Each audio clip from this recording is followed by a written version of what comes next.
Hey, what's going on, everybody? Now in this video, I want to talk about something that I've meant to talk about a few times before, but I just never have. I've never put it together, but the end of the year is rolled around. There's a few things I have to get ready to either renew or start getting ready to file. One is UCR. It's always due by the beginning of the next year. Well, it expires December 31st. Another one is IFTA. I've got to get my Q4 done and get all that ready to go. I've got to get my P&L reports ready to get to the tax person for the end of the year. And in the means of doing that, I'm having to chase several old emails to kind of track down numbers and do a little figures. And you start going through all of the bulk of junk that you get from a lot of these services that want to help you help you file your stuff for you.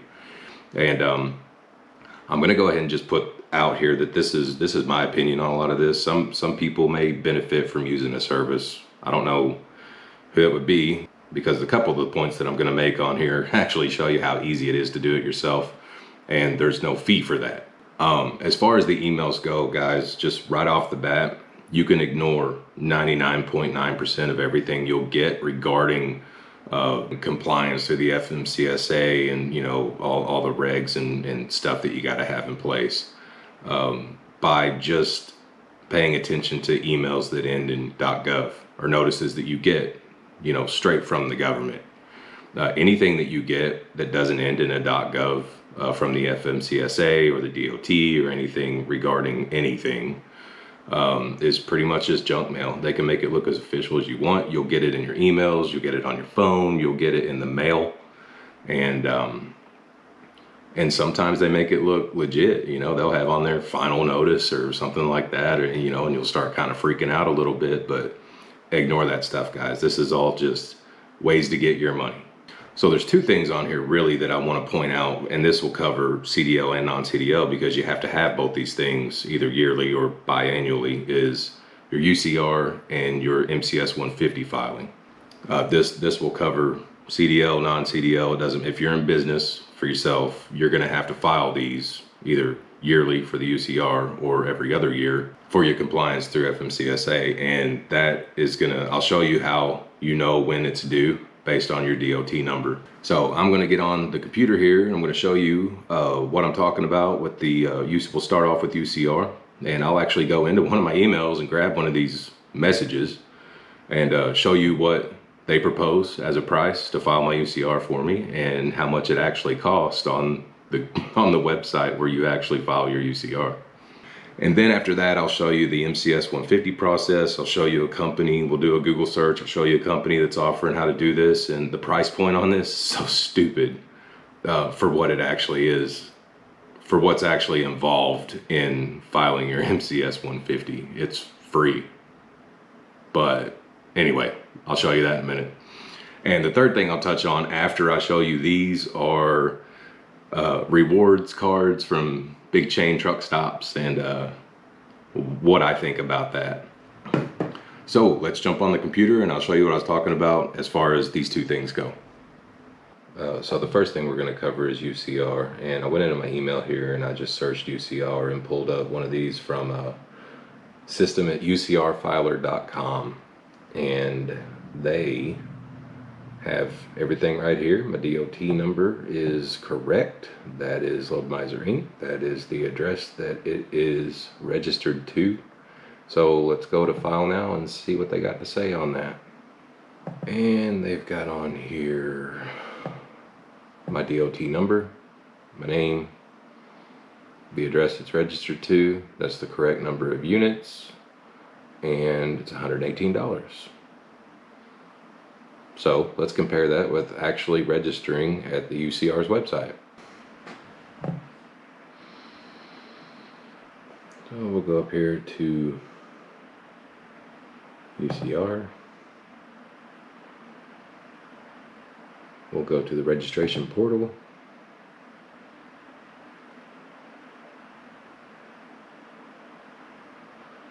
All right. Here's some announcements. Here is if you're not sure you need to register, which you probably do. Enter our DOT number. There will be a privacy policy and terms and conditions you'll need to click on at least and read. I've already done that.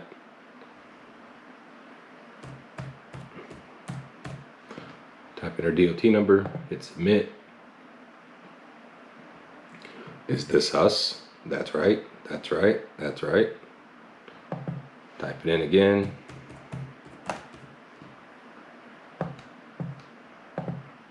Continue. And now we're at this page. And here is, we've registered 2020, 21. Now we need to register for 2022. Creating this registration, you will type your name in.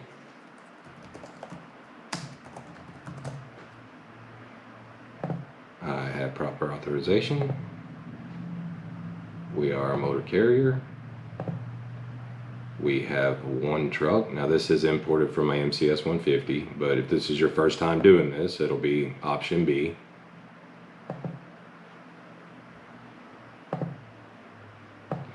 And you'll give the same info. Continue. Going to go ahead and insert our payment info right here. But if you look down, you'll see right there, 59 bucks. Previous was 118 and 59. And after a convenience fee of $1.75, the grand total for filing this on UCR's website is $60.75 compared to $118 for this other site to do it for you. And that's almost the same across the board for all these companies that are going to bomb your mail box and your email box, or your email inbox with all these offers and you must do this and urgent and all this other junk. Let's go down here. We will complete this. We will complete registration. Receipts generated. There's our notification, and it's not like this takes days to process. It's immediate.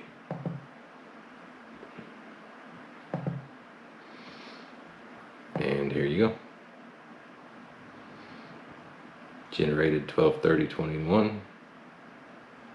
Year for 2022. Shows our fees on there. What bracket we're in. USDOT number. All this other stuff. And our expiration date. So we are current. That's all there is to UCR. It's that easy. Next thing we'll cover is MCS150, and this does involve a little bit more work, but it's still free compared to what I'm going to show you in a second. So we'll type in MCS150 update. Got fmcsa.gov right there, updating your registration. So we'll go here. We'll go to biennial updates, or if you need to update, like say you've acquired a couple more trucks or you've had some people lease onto you or whatever, you'll change that right there at routine. But let's go to biennial, which you have to do every other year, and it will show you on here when you need to file. So the last digit of your DOT number, if it ends in 1, you'll have to file in January. So it basically goes through all the months of the year and whatever yours ends in. Mine ends in 4, so I have to file by April 30th. And as far as which years to do it, right here at the next to last digit of the DOT number is odd. The motor carrier intermodal equipment provider shall file its update in every odd numbered calendar year, which is what I have to do because mine ends in 3/4. So it's an odd number next to last, and then an even, well, it's number 4, which would be the month of April. So every other odd year I have to file by the end of April my MCS150. Alright, so what you're going to do is come down to update online. You'll see the online through FMCSA registration website. Click on that. See all the disclaimers again. You'll come on down to these boxes down here. And what you're looking for, if you're just trying to update, is I need to update my USDOT number registration information or file my biennial update. So you'll click this, come down, hit continue. Now it will tell you right here that if you file electronically, you got to submit a valid credit card number as your electronic signature, but that no charge will be made to that credit card. Now it'll also tell you here again that you need a personal identification number, and it'll take you through the steps to get a new one. You only use this if you're just updating and you don't change anything. You're only using this PIN once every 2 years. It's very easy to forget. Definitely put it in a spot, remember it, put it somewhere where you're going to know where it is, or you'll have to go through the process of getting a new one. So then you'll come down here and you'll hit file electronically. You'll come up here, put your DOT number in, your PIN, and your EIN. Then you'll put your name, your position in the company. You continue, just follow the steps. It's going to ask you the most basic questions, what your mileage was. It'll ask you how many vehicles you have, how many drivers you have. And I mean, that's pretty much it. It'll, if your address is the same, if all your info is the same, you're literally just making sure that everything it's going to fill out for you, if you've already done this once, or everything that you put in is current, and something's already going to be in there because it's going to be based on when you registered. So everything you put in when you first registered for your authority is going to show up on your MCS 150. And that's all there is, guys. And this is 100% free. Like I said, it is a few extra steps, but it sure beats paying $200 for just a few minutes worth of time. This is very easy to do for yourself.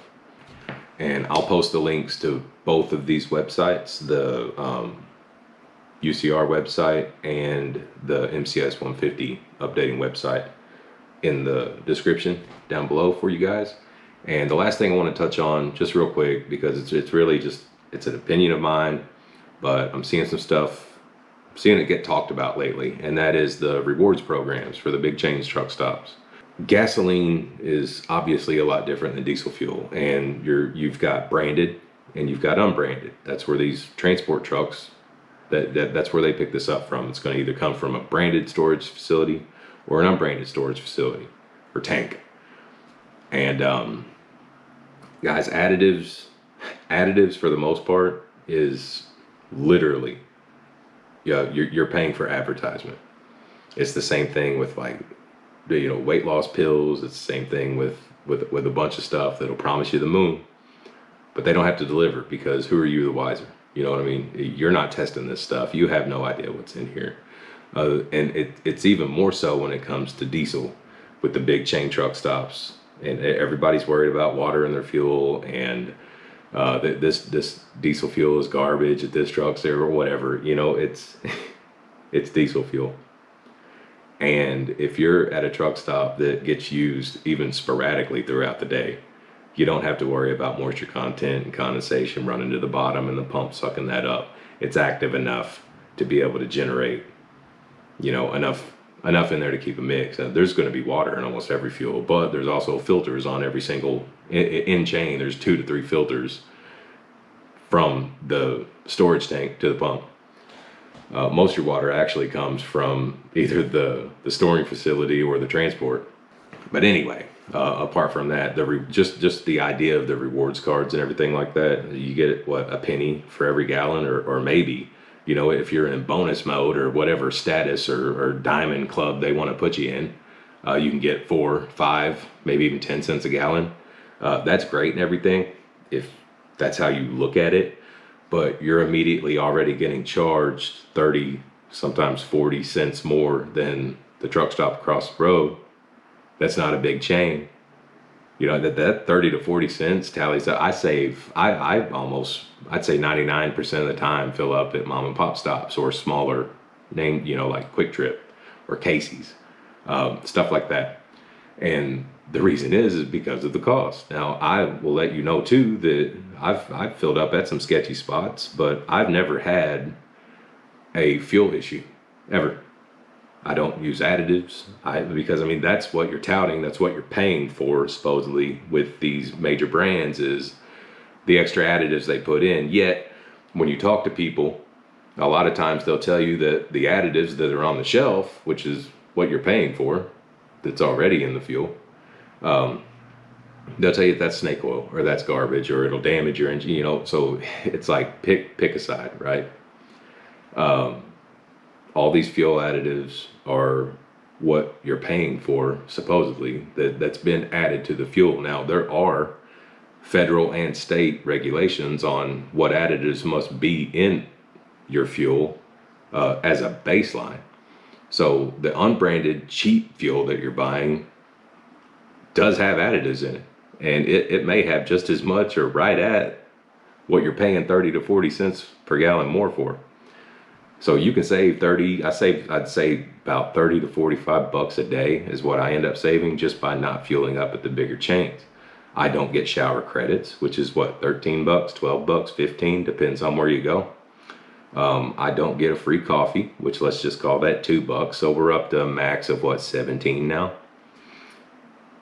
And if I saved 45 bucks that day, I can go buy a shower and my coffee that I would have gotten free and still made money.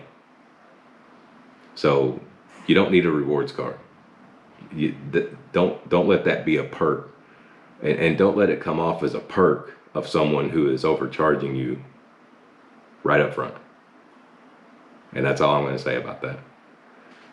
So anyway, I hope this helps some of you guys. I hope that if you were confused about some of the emails or letters you've been getting from a couple of these companies that I showed you on here, ignore those. You can do all this on your own. Know your filings, know what you have to do, and don't worry about what you're getting in emails and in the mail, unless it's from the government. But hopefully this helped you guys out, and we'll see you guys next time.